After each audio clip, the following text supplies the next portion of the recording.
as we have done with senators before that. Senator has been on public safety over the last. I would like to ensure us out of retirement of work you have done to its workforce, the needed security. We're here to discuss. I'd also like to express my gratitude and women of the for the work day, and thank you, God. Thank you too. I'd like to thank Senator Fisher for her partnership in the last 2 years. Deb, I've appreciated the opportunity to work with you. We have tried so hard to, I think, positively realize that this committee's jurisdiction is a little different than some of the others, and it's more important than ever that we work together, and if we have disagreements, we work them out, and that we, I think Roy always used to say, are the mayors of the Capitol. And we get a lot of interesting requests, as does our wonderful staffs. And I specifically want to thank Elizabeth Farah, my staff director, for her incredible work. I'd like to congratulate our incoming chair, Leader McConnell, as well as, I believe, Senator Padilla, that's what I think, is going to be taking over our side in this committee, and to thank the Rules Committee members for their work. And we welcome our newest member, Senator Schiff. So, you know, we have 2 Californians on this committee right now. This hearing is a time to look at the progress the Capitol Police have made in the last 4 years and under the leadership of the chief since July of 2021.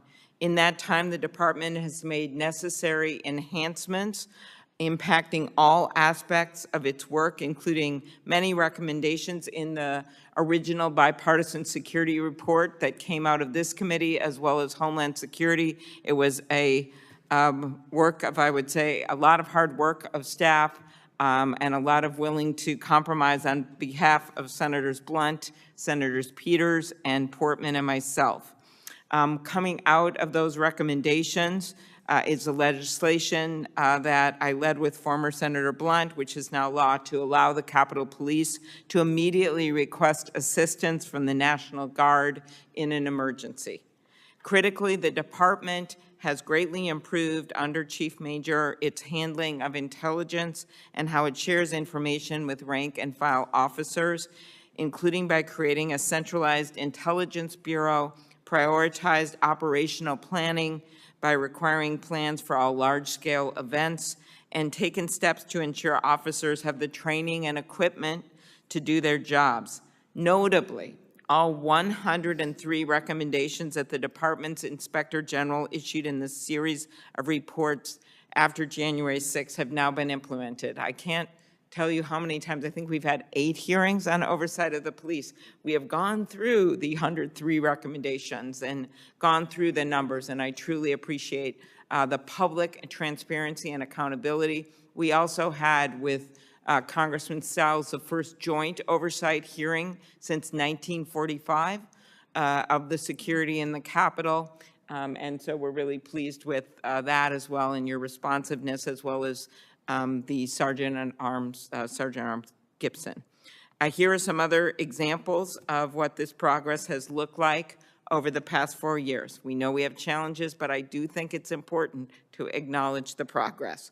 The department now has an additional 360 sworn officers on duty from 1842 to 2,202. There has been a 60% increase in the number of threat assessment agents. 4 years ago, the department did not maintain a dedicated civil disturbance unit program, and today it has 6 platoons totaling more than 225 officers.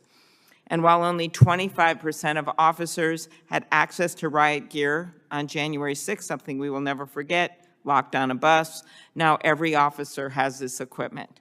None of this would be possible without the officers who stand in defense of the Capitol every day and who have risen to the occasion as various threats have confronted members of Congress at the Capitol and beyond.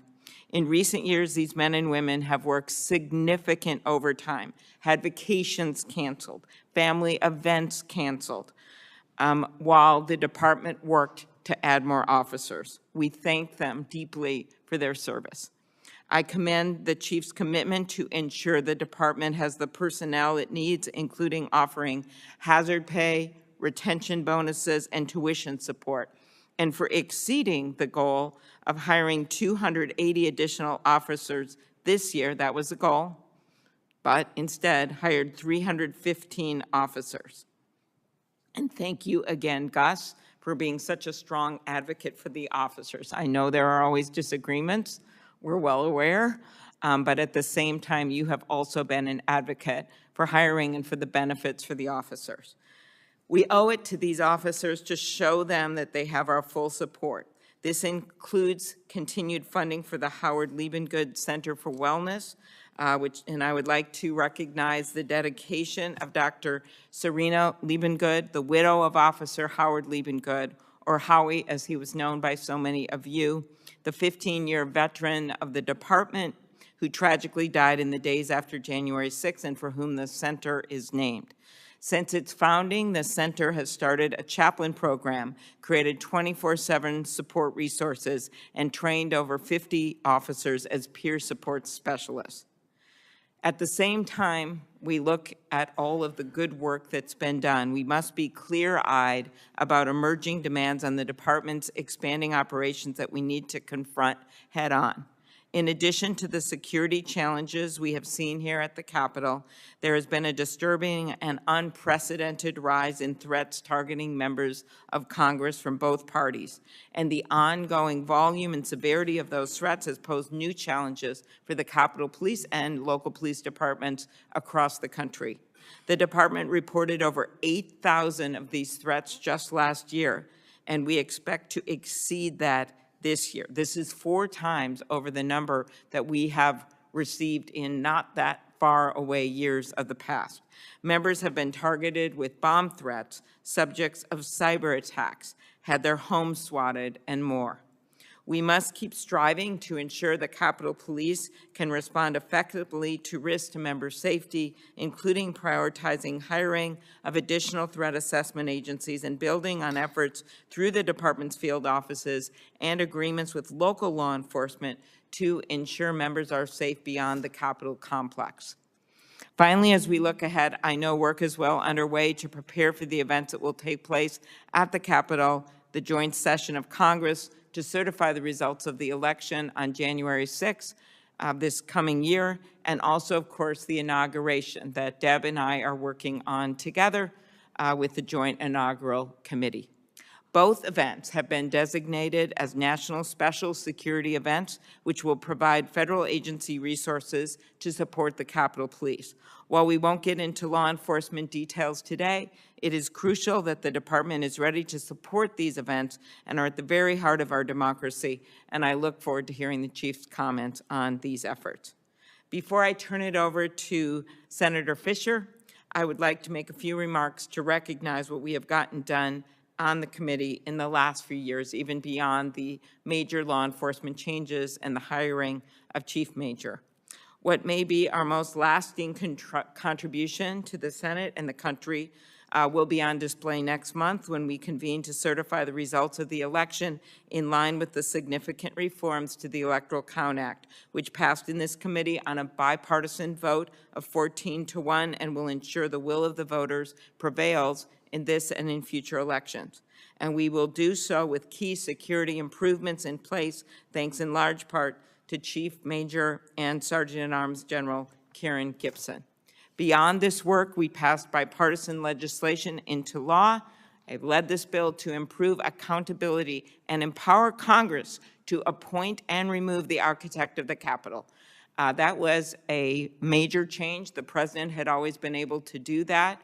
I'm not going to go into the issues of the past, but we were very pleased to get that authority. We should own this, and we should, as we just did, made a decision across party lines and across House and Senate, and joined together to appoint our new architect, Tom Austin, with unanimous bipartisan and bicameral support. During my time at the committee, we have taken on a whole host of issues to improve the work for the Senate for those who work and visit here. Reopening the buildings after the pandemic, reforming the outdated process of reporting and handling sexual harassment claims on Capitol Hill, and making closed captioning available for all Senate committee hearings. We work to ensure that people visiting the Capitol see more statues of women. It's not just about what paintings and statues you take away, it's what statues and paintings you put up. We were really pleased to work on a bipartisan basis to get the new statues with Senator Murkowski, Collins, and Sinema, two former trailblazing Supreme Court Justices, Sandra Day O'Connor and Ruth Bader Ginsburg, and we doubled the number of rooms named after women in the Senate. Okay, I think there was just like 0 before, but okay, now we doubled it, all right. We also have the bust of the author of the Dred Scott decision removed, and it will be replaced by the one of Justice Thurgood Marshall. When our restaurant workers unionized, we made sure that they had a fair contract, and Senator Blunt and I worked together to negotiate that. We also updated the rules, one of my favorite fun things that we did, to ensure that babies can come on the Senate floor. When I promised Senator Duckworth I would get it done, and she kept, by surprise, getting more and more pregnant and asking me what was happening. And that was a proud day when she brought that little baby, Miley Pearl, all 6 pounds of her, onto the floor, wheeling her in on her wheelchair, change finally on the Senate floor. And of course, we have not lost sight of the fact that we must protect our free and fair elections so that people can make their voices heard in our democracy. This is a commitment that we must carry forward on this committee. I'm grateful to my colleagues on both sides of the aisle who I've worked with to get this done.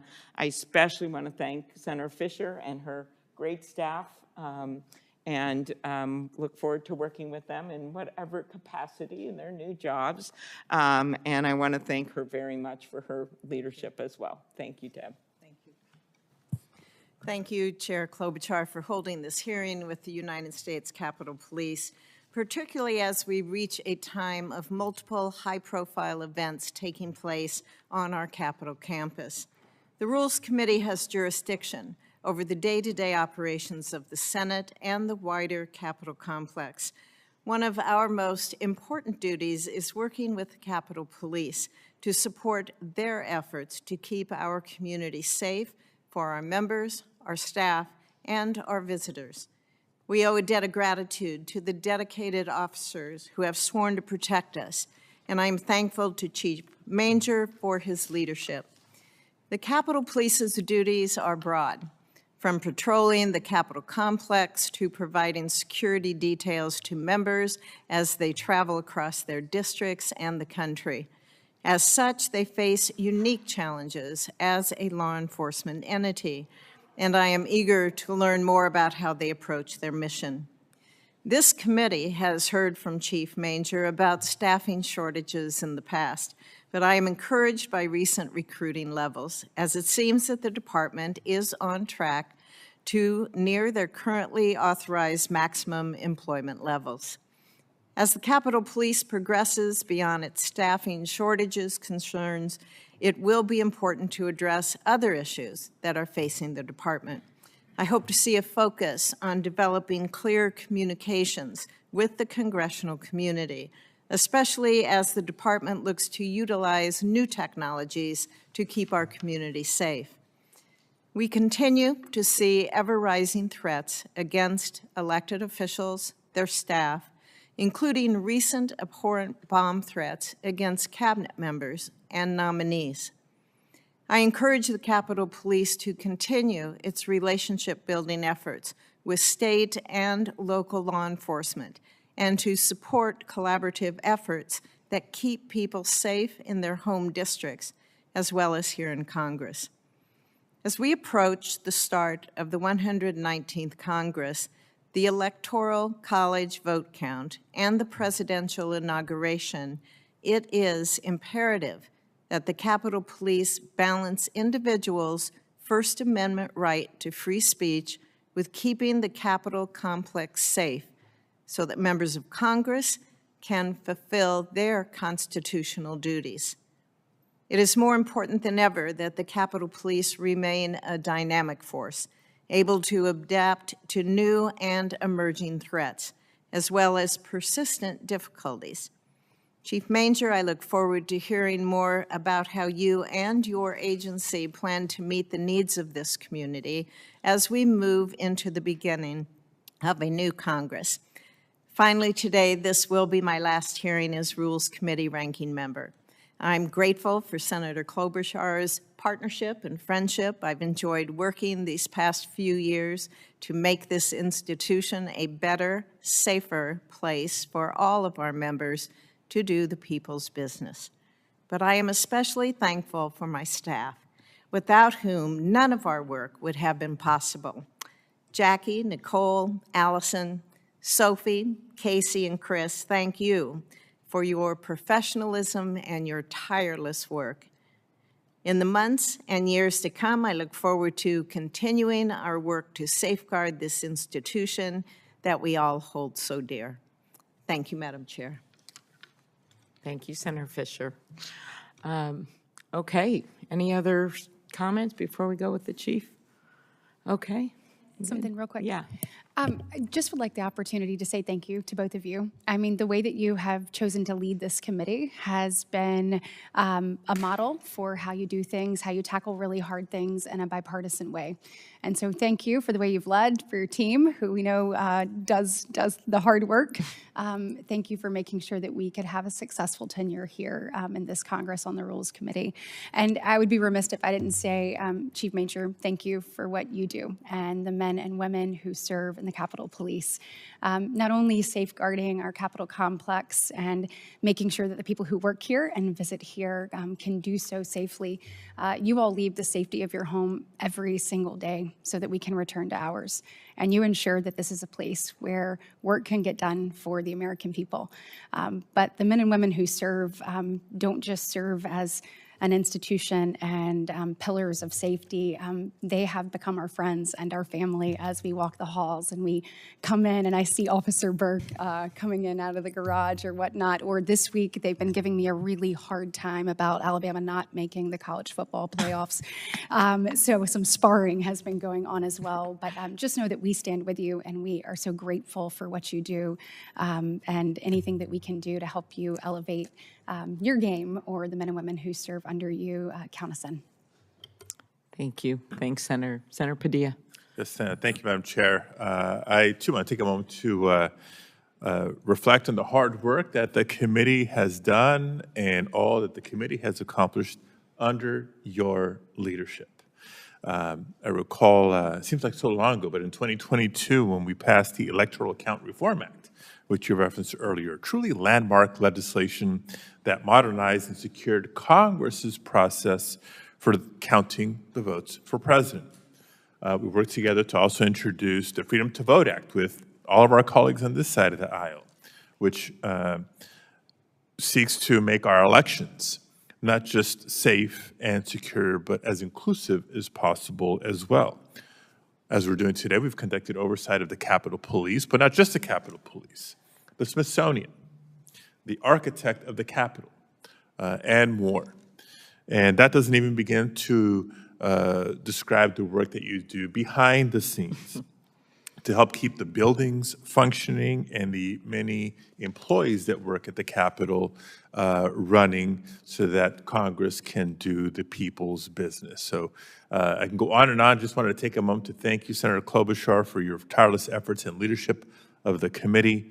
And as we look ahead at the work that we still have yet to do, I'm just grateful to have you for an example of how to get it done. Oh, well, thank you. Thank you, Senator Padilla. And I was thinking of all those times, I'm looking at, your colleague from California is too new, but two of our best attenders, besides Senator Merkley, were you and Senator Welch. And needless to say, Senator Fisher and I need people here, and we have got many committees going on at the same time. So I've truly appreciated not just the support and the votes, and we're on a committee, the only committee that Senator Schumer and Senator McConnell are on, which always makes it interesting.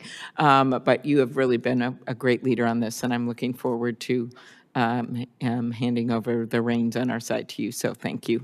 Senator Welch. No, thank you. It's been a pleasure to be on this committee, one of 5 that I'm on with Senator Klobuchar. She's watching me. And Senator Fisher, it's really been wonderful to see the way the two of you work. Actually, that's been so pleasing to me. And we've had a recitation of things that have gotten done, and they're really important, obviously. The Electoral Reform Act, and also the oversight of these magnificent institutions. I'd like to see this committee get jurisdiction for just about everything, the way our two leaders work. But it's been a pleasure to serve on this committee, and I do want to thank the Capitol Police. It's such a hard job. We lost officers. We had injured officers. What happened 4 years ago, and the challenge that I see every day for officers who have to be totally vigilant to protect us, keep us safe. At the same time, have to be always polite and courteous to the public who is coming in, oftentimes under a fair amount of stress, and the capacity for self-control and discipline that I see every day among the Capitol Police is really, it's quite admirable. And I know how much that means to you, Senator Klobuchar and Senator Fisher. When she talks to us, Amy and I have had several discussions about the Capitol Police, but that is literally top of mind in her concerns. So it's really quite a thrill to be sitting in this chair and seeing public servants who work hard and have to endure a lot of difficult challenges and do it well and consistently. So thank you. And Madam Chair and Vice Chair, thank you very much for your work. All right. Well, thank you. Thank you, Senator Welch, for being such a great mentee and getting on all 5 committees so that we have this sudden huge power and no one schedules both of our committees at once anymore because we're like, it's not 1, it's 2 votes. So with that, we turn it over to you, Chief Major. Thank you for your leadership. I want to thank you, Chairman Klobuchar, Ranking Member Fisher, for your leadership. I practiced my remarks about 5 times today, and I was always kind of right at the edge of my time, but I'm going to completely go off script. I thank you for your leadership, and I want to also, we have accomplished a lot, and we're going to talk about that here this afternoon. There's still more work to be done. We're going to talk about that. But the fact is that this committee and all of its members have helped us, but it's been a team effort, and the team goes beyond just us. I wanted to thank, and Ranking Member Fisher, you thanked your staff. I wanted to thank Elizabeth and Jackie and Nicole and Ben. They are with us every month, every step of the way, and I want to thank my team that's here as well. My assistant chiefs, my leadership team, both sworn and civilian. This has been a team effort over the past 4 years to get where we are today. This didn't just happen. And I appreciate the fact that Gus is here. Gus has been, he wanted many of the same things that I wanted in terms of improvements for the department. And if there were 2 things that I was trying to do, I mean, we can list all of the accomplishments that the department has, but if there were 2 things that I wanted to do, it was first to restore the sense of safety to the people who worked here, who live and work on this campus, around this campus, and also to regain the confidence of the men and women of the Capitol Police in the department, because I think both of those things were harmed and in fact destroyed 4 years ago. So, and it's been a team effort, and I feel very fortunate to have such a strong team around me to get these things done. both of you listed many of the accomplishments we had. I think one of the things that has restored the sense of safety in large part is our ability to respond quickly to whatever happens here on the campus, whether it's 300 people sitting down in the Cannon Building or, another group, running the halls over in the Hart Building, creating disruptions. Our ability to respond to those things and get them under control and resolve them quickly is one of the things I think that has helped us give people that sense of security here. We have had large events that we've had to prepare for and plan for. I think the visit from the Prime Minister of Israel was a really good test for us, where you had thousands of protesters who were just as angry as any group of protesters that I've seen in my nearly 4 years here. And the operational planning that was done, the things that were put into place, the resources that we had, all kept that protest not only kept the people on campus safe, but it kept the folks that attempted to break the law, that did break the law, it kept them from being able to disrupt anything that was going on in this campus. So that I think was not only was that a good test for us, but it demonstrated really the template that we are using from, that we have been using and that we will use going forward to deal with large demonstrations that we anticipate could have problems associated with them. We've talked about so many of the things that went wrong 4 years ago, and we do have a world-class intelligence bureau now. We do have a civil disturbance unit that can handle any disruptions, any disorderly crowds, and do it safely and effectively. Our wellness center, we've got folks in our wellness center that trauma-informed counselors who can deal with officers who've been through really difficult situations. And then we've got all the wellness and other specialists who can provide just about an exhaustive list of resources to our men and women. I'll just finish with, one of the two big things, and I think, Senator Klobuchar, you mentioned them, was the fact that a law was passed that I have the ability to call out the National Guard. And that has been a great help for us. We've used that. We have that as we talk more and answer questions. I'll talk about how that has assisted us and how it's helped, been a part of our planning for the upcoming electoral count as well as the upcoming inauguration, and then the mutual aid. I mean, one of the biggest issues that we're dealing with now are issues that go directly to the safety and security of members. You talked about the fact that threats have quadrupled since from just a few years ago, and they've also the strategies that some of these folks that would do us harm are using have escalated. It used to be that if when you went home, you might be able to relax a little bit. Well, those days are gone. I mean, members of Congress, just in the last month, we've had over 50 members of Congress swatted. And we've got to look at what we can do to enhance people's security, not only when they're here on campus, but that when they're off campus and in their home districts.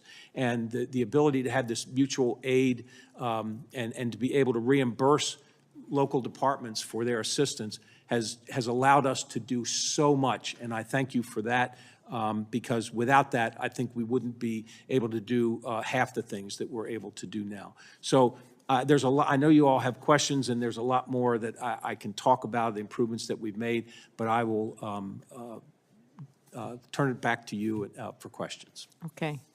Talked about the officers, and, I remember when the force had been, a lot of people had left, a lot of morale issues, the whole thing. I remember someone telling us, one of our members, we should have a pizza party. I'm like, pizza party's not going to fix this right now.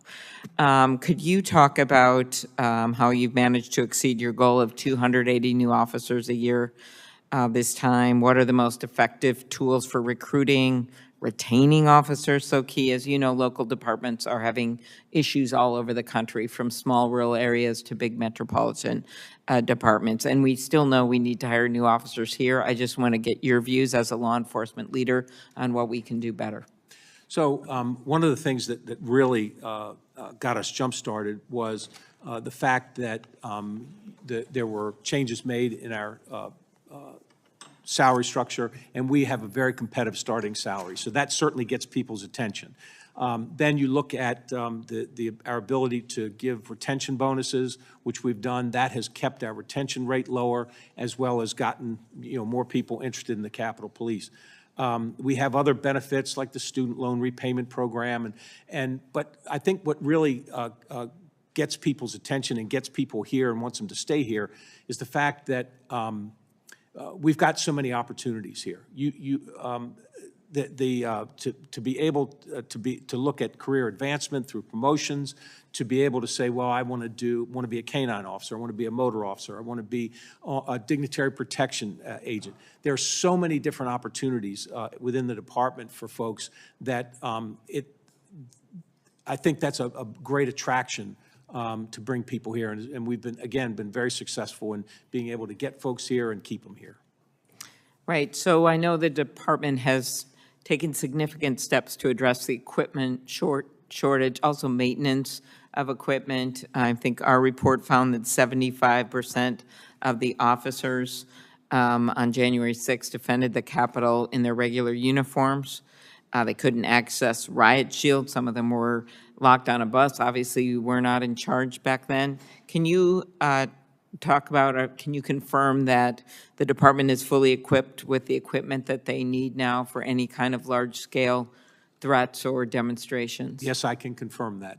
We are. Officers are equipped with state-of-the-art equipment for civil disturbance.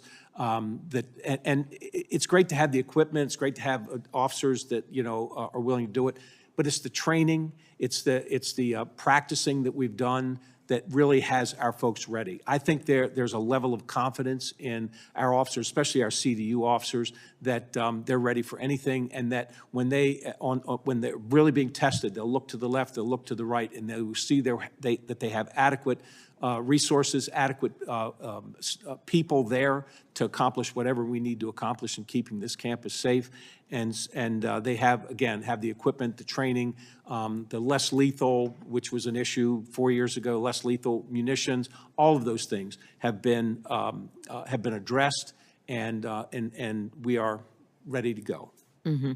And could you talk about the key ways the department has improved the sharing of information with officers on the front lines? Since that time, that was one of our recommendations. It was, I think we did 4 years ago that we were not doing a good job at getting information out to the rank and file. One of the first things that was done was that everybody got a phone, and so we pushed this information out every day. So all the updated intelligence information, we put out briefing sheets every day. We have intelligence briefings every day, and that information is getting out. We also, Chief Gallagher and I just did roll calls for just about every officer on the department. We went to different roll calls to give a briefing about what we've got planned for January 6th and for the inauguration. Chief Gallagher is going to do another round of interviews or another round of briefings at all the roll calls, I think next week. So we want to make sure that everybody has confidence in our plan and everybody knows what the plan is. Very good.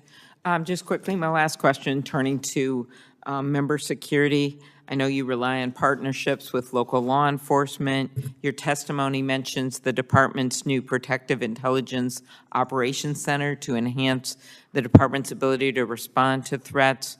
How do you expect the center to improve the investigation of threats when, as we know, so many of them are made away from the mothership of the Capitol? So I just want to say for the record that our Protective Intelligence Operations Center, or the PIOC, is a work in progress. We've stood it up. It's doing a great job in terms of coordinating everything to making sure that when we get these threats that come in, that it gets the proper attention and the proper coordination with all of the department's resources. We want to make sure that we're working hand in hand with the Sergeant at Arms, and so that we have, when you get 8,000 threats a year, you've got to triage them and determine which are the ones that require immediate attention and which, might not be as urgent. And so the PIOC helps us do all of that. Very good. Thank you. Senator Fisher. Thank you, Senator Klobuchar. Chief, just to follow up here on Chairman Klobuchar's question to you about the Protective Intelligence Operations Center. When we're looking at how members receive verified information of possible threats out there or actions that are taking place, I think it's really important to come from you, not from the media. Do we have a written policy on that, on how the communication goes out? I know we get alerts quite often on our text and on our email, but do we have a written policy on that? We do, with our social media, where we put information out. When our public information office puts information out, I mean, we do have a policy about that, and there's always a balance in terms of what information that we want to put out. You don't want to harm an investigation, but at the same time, I think the public wants to know, especially if there's something that in and around this campus that might be a danger to other people. We want to make sure that we get information out. So there's a balance there that we try and. Is there an approval process that you have to follow on just how and when those alerts go out, and if so, how long does that take? Is that part of a written policy? For most of the alerts come out from the command center, okay. And that we try and be consistent to make sure that and again, this is the balance. We want to get information out quick, but we want it to be accurate. And you ask any police officer, and they'll tell you that the first information you ever get in a crisis is always not quite accurate. It's got a little something wrong with it. So we're trying to get that balance where we get the information out quickly, but make sure it's accurate as well. Okay. And in your opening statement, you referenced mutual aid and being able to work with local law enforcement and state law enforcement. Do you think those relationships are sufficient to meet additional protective needs? And do you anticipate any increase in mutual aid funding? I do. Now, I think the first allotment of funding was pretty significant, and I think we're still able to do what we need to do. But this is going to be FLETC Training Academy down in Georgia, but we have our own academy in Cheltenham. And how many trainings are provided to all officers versus those in special units like the Civil Disturbance Unit? So all recruit officers go through 6 months of training, and then after that they go through a few months of field training, and then they're put out on their own. But every officer has to go through a certain amount of in-service training every year, whether it's firearms, whether it's and typically we'll do something different each year, but have just retraining on critical issues. But officers have to go through about a week's worth of in-service training each year. Is that pretty standard with other law Yes. enforcement across Yes. the country? Thank you. Very good. Senator Padilla is next, but I think Senator Warner is just not going to ask questions, but say something briefly. Well, thank you, Madam Chairman, and my thanks to Senator Padilla and Senator Schiff. I'm in the middle of an Intel committee, and I'm chairing it, so you never get me off the remaining days with the gavel. But I wanted to come over and thank both the chair and the ranking member for their leadership on the Rules Committee. It's been bipartisan. I want to particularly thank my friend Amy Klobuchar for the work she did in the aftermath of January 6th, when working with a bipartisan group of us, we came up with the Electoral Count Act that is now law of the land, that tried to make sure on a procedural basis there was no ambiguity. I appreciate the fact that she helped select the new chief. I appreciate the fact that you worked with your colleague, our friend Roy Blunt, on, through his GAC, making processes better, trying to see where there were mistakes made on January 6th. I'm grateful for that. I'm grateful for what you both did in terms of getting the Capitol reopened post-COVID. It seems like forever ago, but it was candidly not that forever ago, and how we deal with the public's need to get in and see us, but also to keep not only us, but our staff safe.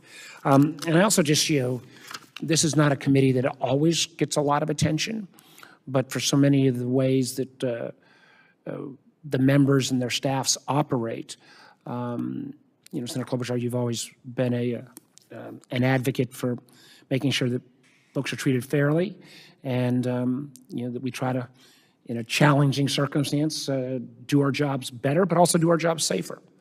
So I'm grateful for that, and I will not impugn on my jumping line, other than to leave as a parting thought. If I was going to ask a question, he's not going to answer.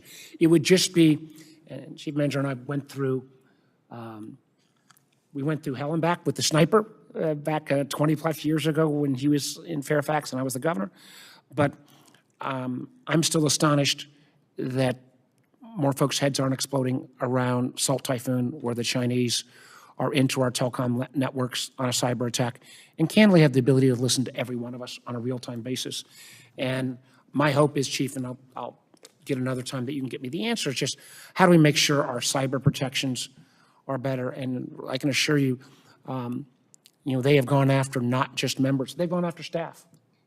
Yep. And this is an ongoing problem, as I've said repeatedly. The barn door is still open, and how we do a better job protecting, and how we particularly recognize that all of us up here, regardless of the role we play, are targeted by our adversaries, is critically important. So I look forward to hearing more about what the Capitol Police in particular are doing on cyber. And again, my thanks to my great two California colleagues for first and last time I'll ever jump line on you, Adam.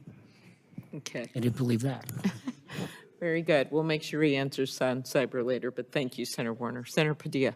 Thank you, Senator Klobuchar. Well, out of utmost respect to our colleague, Senator Warner, Chief, if there's any initial comments or response to the topic Senator Warner laid out, feel free. Yeah, I think I think we all need to be concerned about the cyber threats, and we do work, the Capitol Police works very closely with the Senate Sergeant of Arms on those kinds of cyber threats. Our Intelligence Bureau has one of our agents is assigned to an FBI task force, a cybersecurity task force, so they're able to not only take the lead on some of those investigations, but they have the resources of the entire FBI with it being on that task force. So that's been very helpful for us. I think the other issue really is how artificial intelligence, it can be a great help, and it can also increase threat activity, and we're seeing both of those things. I mean, we provide information on a pretty regular basis to our oversight committees about how we use artificial intelligence, but I think that the concern from a threat standpoint is that artificial intelligence can really facilitate the more traditional kind of threats, but it also brings some new challenges for us.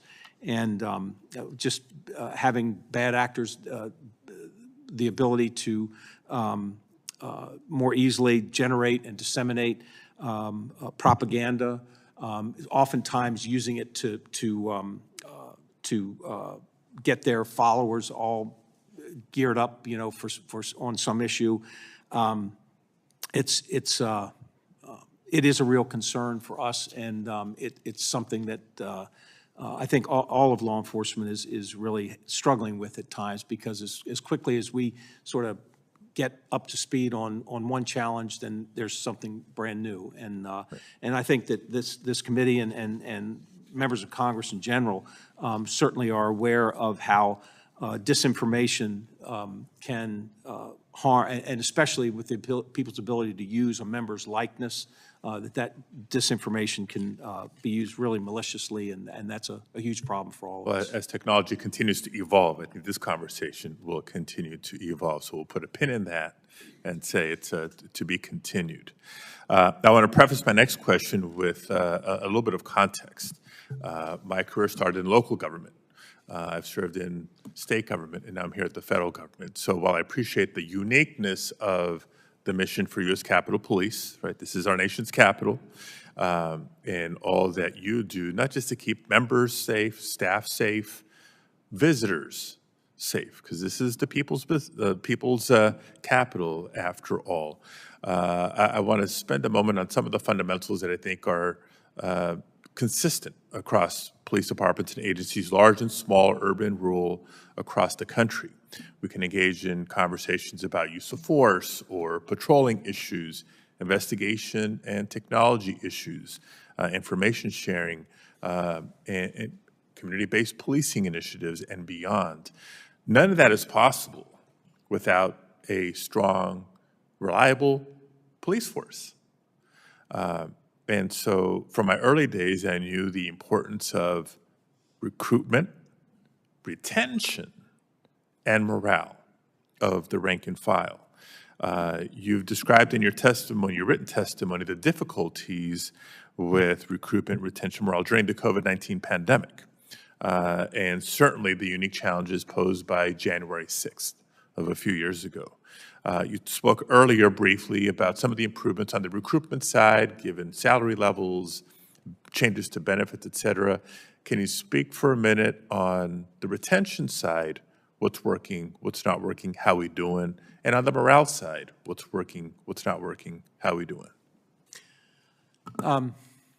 So I've been a police officer for 46 years, and I spent most of my career in local policing. And I will tell you about morale. Morale is in the eye of the beholder. If a chief sits in front of you and tells you morale's just fine, well, there's some officers there the morale's great. There's some that the morale is not so good. And then you've got the 80% in the middle that on any given day it could be good or bad. I think what we need to do is make sure we're treating our officers fairly, that when we recruit, we're recruiting the right people for this job. I think if you look back, and I started policing in the 70s, and there were, I don't know what the characteristics they were looking for in a good police officer back then, but I will tell you, we do a 1,000 times better today at selecting the right people for the job, and investing in their training throughout their career, not just in the academy, but throughout their career, and then holding everybody accountable, from me down to the last newest recruit. Everybody's going to be held accountable to do their job the way it's supposed to be done. And if you're fair and you're consistent and you show, and people and officers believe they are appreciated in what they do, that's about the best you can do in terms of morale. We had the officers in this agency lost confidence in the department and in the department's leadership 4 years ago, and I completely understand that. So we've tried to regain that and restore that confidence in the department, and I think we've done. I think it's better. And I won't speak for 2,000 of my cops, but I will tell you that I don't pass a police officer without talking to them, and most will acknowledge that things are much better than they were, and so we just got to keep going with that. And the other thing, I'll finish with this. At local government, that you're a local police department, if they feel like the elected officials appreciate what they do and the public appreciates what they do, it's good for their outlook. And one of the things about this, my third police department, and the culture here is one where these cops know that the people who work here and are on Capitol Hill appreciate what they do. And I'm not saying, there's not some exceptions. There are always some exceptions. But the cops here know that people appreciate what they do. And that provides a pretty good culture in this police department. And I'm very proud of that. Thank you. Okay, very good. Senator Schiff. Thank you, Madam Chair. Senator Padilla was asking me if this has sunk in yet that I'm here in this body and on this committee, and I thought it had, but I look at my nameplate and it still hasn't. I'm not used to seeing not REP on the nameplate, but I'm really thrilled to be on your committee and appreciate Thank you, Senator this Schiff. opportunity. Thank you so much for your service and for all the people in the department. I really appreciate it. So many of us that were here on January 6th owe our lives and safety to the brave work that the folks in your department have done. And so I want to begin by thanking you and thanking everyone who works with you. I want to raise an issue that I've had a chance to raise before, and let me preface it by saying how much I appreciate how much your department works with my office and with the other members, and I know how taxed you are in terms of capacity and resources. I think we're doing a much better job protecting the building, and I think, and the people who work in the building. And I appreciate all the reforms you've undertaken based on the earlier recommendations. I continue to be concerned, though, about whether we're doing enough vis-a-vis staff and members outside the building, particularly in our states. We're seeing, and you're seeing, this dramatic rise in threats and swatting attacks. Certainly, my family and myself and my staff and really all of us have experienced that to an extraordinary degree. And I'm not sure that we're going to do anything about it in the Congress unless you come tell us that in your assessment we're not doing enough to protect the members, and in order to do it, we're going to have to make a substantial investment in personnel to do it outside of the Capitol grounds. So I would ask you, what's your assessment of the security of members and staff, particularly in our states and our districts? What more should we be doing? What kind of a budget would you need to make that happen? Well, thank you for asking that. And thank you for acknowledging that things have changed here on the campus. And that was the number one priority when I took over, is that we had to restore people's sense of safety. We had to get things under control here. And I think in large measure, we have accomplished that. We still need to pay attention to it, but we're in a good place.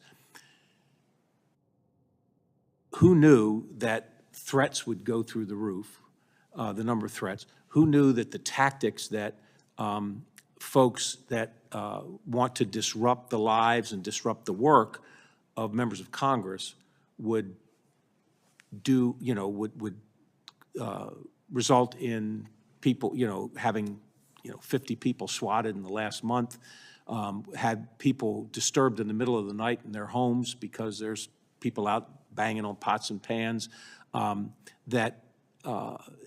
just the heightened threat level in this country has not gone down. And so we do need additional resources for exactly what you describe, whether it is in the Dignitary Protection Division, where, as you know, the leadership gets protection details, woefully understaffed. I mean, we've got officers, we provide the protection at the level it needs to be, but you do that through officers working double shifts and averaging, our DPD agents average 50 hours of overtime every pay period, 50 hours. So we've got to get, we've got 200, 250, somewhere in there, DPD agents. It needs to be 500, it needs to be doubled. And that way we can provide, and not only can we provide protection for the leadership 24/7, but when we have people that have threats against them that require us to stand up temporary details, we can do that. Because right now, when we do it, we're robbing Peter to pay Paul. We're yanking somebody off another detail to stand up a detail to help someone for a temporary threat situation. And I could just give you example after example where we would, if we had the staffing, we'd be able to do a better job in terms of protecting people when they're not on this campus. The threat agents, we had in November, over 700 threats came in the month of November. And we have maybe 20-some threat investigation agents. That needs to be doubled. And, you know, and we're going to add another, I think we're adding another 8, you know, that are just getting out of their basic investigations training this week. So that there's help on the way, but even that is not enough. We've got to continue. So, so the DPD, the threat agents, the intelligence operation we have, I mean, we have such a great intelligence bureau, but we still have agents that are doing the work that analysts should do. We can hire an analyst, a civilian analyst, to sit in front of a computer and go and do the investigative work on a computer. Let the agent be out on in the field, locking people up, knocking on doors to do interviews, and doing the work that only those agents can do. So, and I have a simple recipe to get this done. We've gotten to where we are today by having 12 recruit classes, 1 a month, and of 25 officers, that 288 number. And let's continue that through the next calendar year and maybe the next calendar year after that. But right now, we would need our authorization raised and we'd need our appropriation raised in order to be able to do that for the next year. And I think it has to be done because the critical need for our Protection Services Bureau requires that we continue to train those recruits, get them out in the field. There's a ton of people that you see on these posts around, especially the young ones, and all they want to do is become agents. They want to join a dignitary protection. They want to be a threat agent, you know, investigation agent. And so as those we can move them over there when we backfill. When we backfill with new recruits. So we've got to keep the recruit classes going. Thank you very much. Do you have some more questions at all? Yeah, go ahead. Chief, I just wanted to follow up on the staffing levels that we have. And congratulations again on almost reaching the staffing level. I look forward to that continuing to improve. A couple things. What benefits do we as members and what our staff see as those levels are increased? Are we going to have less wait lines to get in the building? Are we going to see other entrances open? Is that something that you're looking at? Because as you know, Senator Klobuchar and I hear about that a lot. So I think that's always something that we are looking at. I mean, I know that there were a couple of doors over on the House side, and I think 1 or 2 doors on the Senate side that we said, you know, when we get enough people, we're going to reopen that door. And we've done a couple of them, but there's probably more that we would like to do and can add to people's convenience. I'm more looking at some of the, those are nice to haves, and I don't mean to diminish them, but those are nice to haves. I've got have to haves, yeah. You know, as well, which I just described to Senator Schiff in terms of getting the caseload manageable for our threat investigation agents and restoring some ability to have a work-life balance with our dignitary protection agents who are working 50 hours of overtime every 2 weeks. And I'd like to follow up with Senator Padilla when he brought up about your retention. You know, the importance of that. I have a good relationship with law enforcement across Nebraska. I worked with the Omaha Police Department to be able to have not just a recruitment bill here, but also have a retention bill. Do you have specific examples of what you feel your department needs in order to retain veterans, police officers, but also the new recruits that you have, so we don't see the change in the employees? So I think it's a three-pronged answer here. One, we have a very competitive starting salary, but I can tell you the Secret Service and a bunch of these other agencies are saying, oh, look, Capitol Police not having any trouble hiring people, we got to do what they're doing. So we're getting people that are, they're giving us competition in terms of our starting salary and pay rates and that sort of thing. The retention bonus, we've given a retention bonus every year for the last 3 years, and it has, when you look at our attrition rate, it has dropped because our mandatory retirement age for federal law enforcement is 57 years old. That's shameful, shameful. We have people that are in the prime of their career at that age, and they got to go. And so, I've been able to get the Capitol Police Board to agree to extend it to age 60. And I have several officers that I've spoken with just in the last month who are hitting 60 years old, and they said, "Chief, I don't want to go." And you look at them, and they look like they're 35, and they certainly can still do the job physically, mentally, and they're the best cops you'd ever want to work with. But I have no ability to hold on to them. Now, the Secret Service had a legislative tweak that just impacts the Secret Service, where they have the option of keeping people to their 65. Okay, let's just add one phrase in there: Secret Service and U.S. Capitol Police.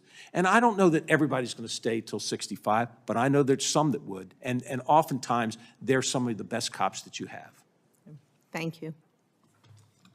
Very good. Well, I want to thank you, Chief. Believe it or not, we're having our staff holiday party in this room, and in 1 hour, all your notes will be replaced by eggnog. So I'm aware of our time limits here. But I want to thank you and the officers for your work. I'm sure a few of the members may have some questions in writing. I'm excited to remain on this committee, as I know Senator Fisher is. So we are going to be very close by and continue to be a part of the management of this Capitol and all the work that you do. And hopefully our knowledge will be helpful to those running the committee. I want to especially thank my staff, as Deb thanked hers, for their just unbelievable, diligent, consistent work over the years. Elizabeth Farah, who's been with me along when you go in the Wayback Zone, before I was chair, to Lizzie Peluso, as well as Lindsay Kerr, who all helped me manage this committee. Gus is nodding his head, remembering all these days. I also want to thank Steve Spalding, who's done incredible work on our election work, and Ben Driscoll, our counsel, Kristen Mollett, who's just done really, really good work in the Capitol. Allison Hun, same thing. Kulani Jalata, and Kahil Lee, who I've known for quite a while. I also want to thank our clerks, Cammie Morrison and Casey Jones, who is a great name, let's face it.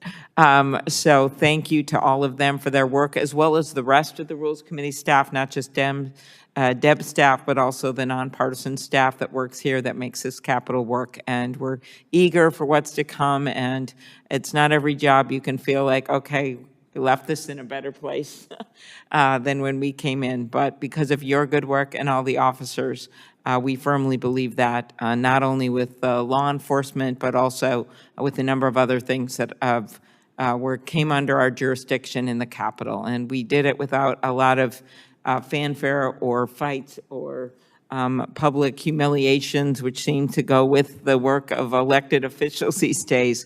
We did it the right way, working with the leaders on both sides of the Capitol. So I can't think of a better way to go out, and look forward to continuing to work with you, Chief. Thank you. I will, one comment and one question. My comment is, when you were here with Senator Blunt, I didn't think it could get any better. Clearly, I was wrong. And We just won't tell Senator Blunt that. don't tell him. But my question is, I believe I understood you correctly when you said that we were all invited to this holiday party. That's Yes, the whole police force. Okay, with that, we will keep the record open over the next week for any additional questions from senators, and the hearing is adjourned. Thank you.